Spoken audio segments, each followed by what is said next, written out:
Marvel is hiding its most dangerous secret in plain sight. And it doesn't begin with some huge explosion, but with a quiet, lonely choice made at the very end of time. Today, we're going to break down the theory that connects that one single moment to everything from Endgame all the way to a catastrophic future war. So what if the entire conflict of Avengers Doomsday isn't really about heroes fighting a big bad guy? What if it's about mercy versus control? This is the whole key. Because the finale of Loki's journey, which we all thought was an ending, might actually be the secret origin story for the entire MCU's next huge conflict. All right, so here's the theory in a nutshell. Loki's ultimate sacrifice didn't actually solve a problem. It created a brand new one, and it's way, way more dangerous. His choice to literally hold reality together is the direct trigger for the next great multiversal war. So, here's our game plan for connecting all these dots. First, we're going to start with Loki's incredible choice to become the god at time's end. Then, we'll get into Dr. Doom's absolutely brutal solution and this cosmic anchor problem that makes his plan even possible. From there, we'll dive into the impossible choice that's going to face our heroes, and it all leads to the true soul of this whole saga, a massive battle between freedom and certainty.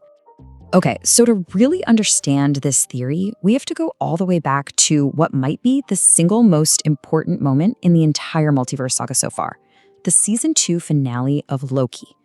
This is where the old reality literally dies, and a new, much more fragile one is born entirely from sacrifice. Remember the choice he was given? That impossible ultimatum from He Who Remains. Loki could either kill his friend, Sylvie, to protect the one so-called sacred timeline, basically becoming the next jailer of all reality. Or he could just do nothing and watch the temporal loom overload and destroy absolutely everything. But Loki, he rejected that. He saw it was a lie. He refused to pick between control and oblivion, and instead, he created a third path, a choice that was all his own. He destroyed the very machine that was built to eliminate free will. And this slide just perfectly illustrates what that choice cost him. In that haunting, totally silent scene, he just walks out and physically grabs all of the infinite dying timelines with his bare hands. He is enduring an unimaginable amount of pain as pure temporal radiation just floods through him. He doesn't just sit on a throne, he literally becomes the throne, a living, breathing, suffering battery for the entire multiverse. He takes all of that uncontrolled chaos and weaves it into the shape of Yggdrasil, the world tree from Norse mythology. And in that moment, he becomes the real god of stories, the one single being who lets every story, everywhere, exist.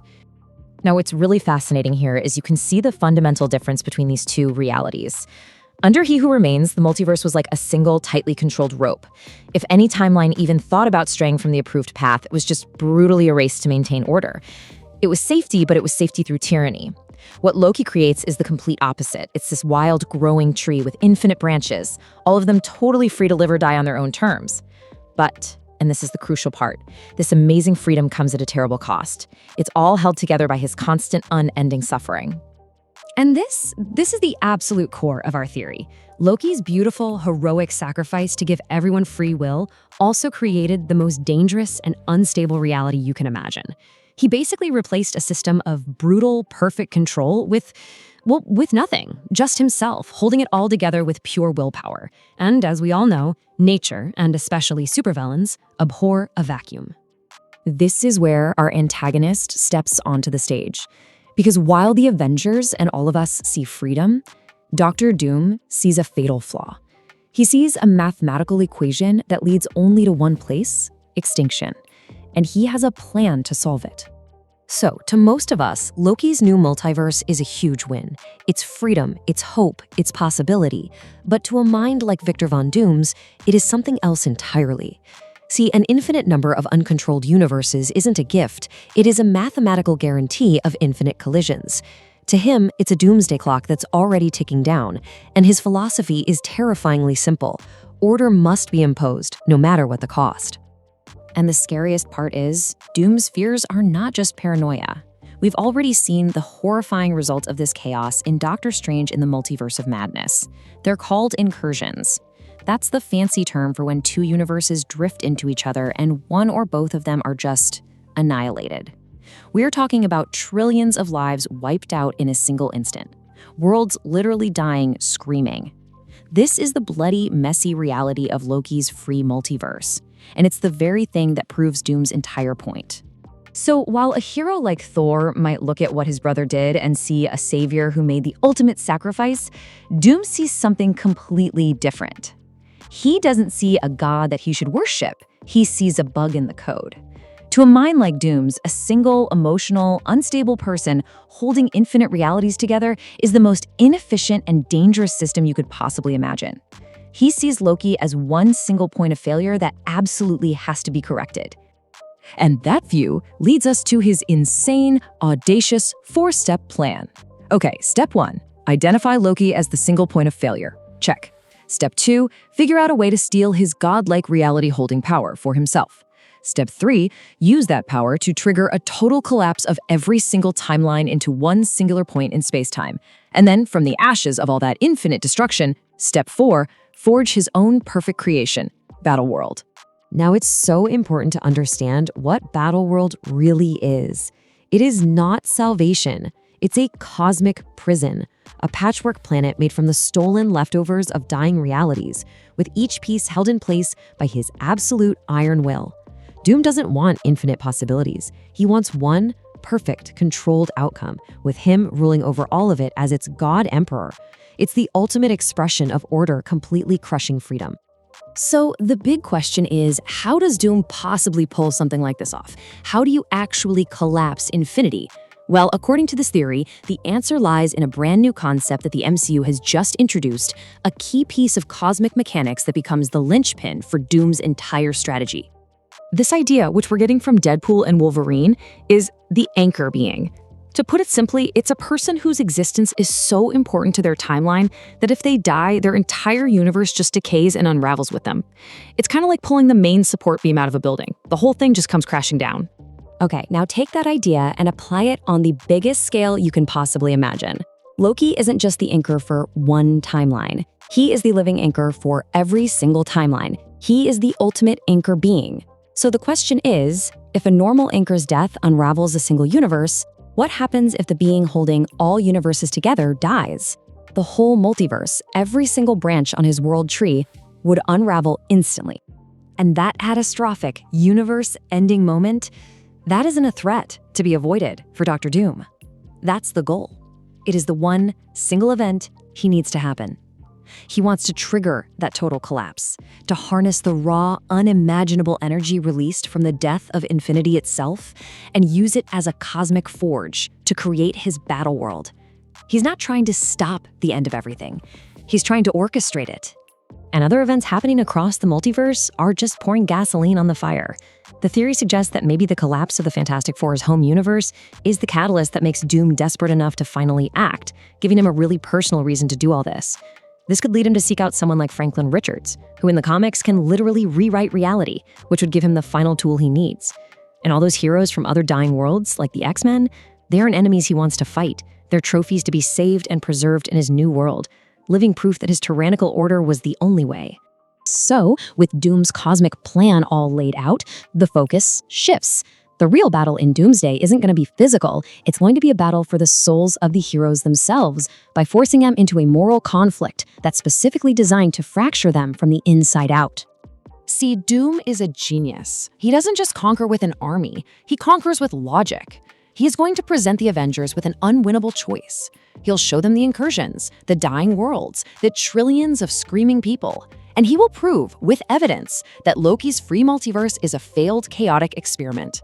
His solution will seem absolutely brutal, but to some of them, it's also going to seem necessary. And this is where it gets really deeply personal. I mean, think about Steve Rogers. He went back in time, lived a whole life with Peggy. Rumors are saying they had a child. But that child only exists because of a time paradox. Steve was in the past, while his younger self was still frozen in the ice. Now, to Dr. Doom, this child isn't an innocent life. It's an infection in the timeline. It's a symptom of the exact chaos he's trying to erase. And what's so wild is how perfectly this mirrors Steve's choice back in Captain America's Civil War. Back then, he had to choose between protecting his best friend Bucky and upholding the law. It was a deeply personal choice, but it had global consequences. Now, the stakes are infinitely higher. He has to choose between protecting his own family, a living, breathing paradox, and protecting the very integrity of all reality. It's the same exact dilemma, just blown up to a cosmic scale. And this conflict is going to ripple out and affect everyone. For Thor, this whole thing is about honoring the brother he finally came to understand and promised he would protect. And what about Deadpool? Maybe that scene we saw of him crying over his dying self? Maybe that was a flash forward. Maybe his sacrifice in Doomsday is the tragic key that gives Thor one last chance to say goodbye to the brother he's trying so desperately to save. So this is the question. This is what Doom is going to pose to the heroes, and really to all of us watching. Do you save Loki, your friend, your brother, and in doing that condemn infinite universes to die in incursions? Or do you make the ultimate sacrifice, allow him to be removed, to create one stable, controlled reality under Doom's rule? There is no good answer. There is no clean victory here. All right, let's pull all of these threads together. You've got Loki's sacrifice, Doom's terrifying logic, the hero's impossible choice. It all points to the true soul of the entire multiverse saga. This was never a simple story of good versus evil. It's a philosophical war between two fundamental ideas. Just take a second and really appreciate the tragic irony of Loki's complete character arc. The boy who was so desperate for a throne, who wanted nothing more than to be seen and to rule, finally finds his glorious purpose. And it's not sitting on some golden chair. It's becoming the silent, unseen roots holding up everyone else's kingdoms. He accepts total, complete isolation so that everyone else can have freedom. And this is exactly why Doom is such a compelling and terrifying antagonist. He won't show up with a big monologue about taking over the world. He's going to present himself as a savior. He will point to the very real, very horrific evidence of incursions and ask the Avengers the question they never really had to answer in Endgame. How many worlds are you willing to let die for the principle of free will? So the final conflict isn't going to be physical, it's ideological. You can't beat Doom just by punching him harder. You can only beat him by rejecting his cold, hard logic. This is Loki's belief in messy, chaotic hope, clashing directly with Doom's belief in absolute, brutal certainty. It's a war between two opposing and in their own ways completely valid worldviews. And this brings us to the cruel math of a story like this. Doomsday won't be about who has the stronger army or who hits the hardest. It's about who the universe and our heroes are willing to break to achieve their goals. It forces them to face a really ugly truth, that maybe saving everyone is just impossible. And maybe, just maybe, saving someone, one brother, one family, is the only victory you can possibly get. This story is designed to be painful. It's designed to hurt. And this is the ultimate statement of the entire theory. If this is how it all plays out, when those credits finally roll on Secret Wars, we're all going to look back and realize the multiverse saga was never really about Kang's dynasty or Doom's ambition. They were just forces of nature, symptoms of the chaos. The entire saga, from the very beginning to the very end, was about Loki. He isn't just a character in the story, he is the story's fragile spine. And so we're left with Doom's final haunting question. When you're faced with infinite death and one impossible choice, who deserves to survive when everyone can't? There's no easy answer, and that is precisely the point.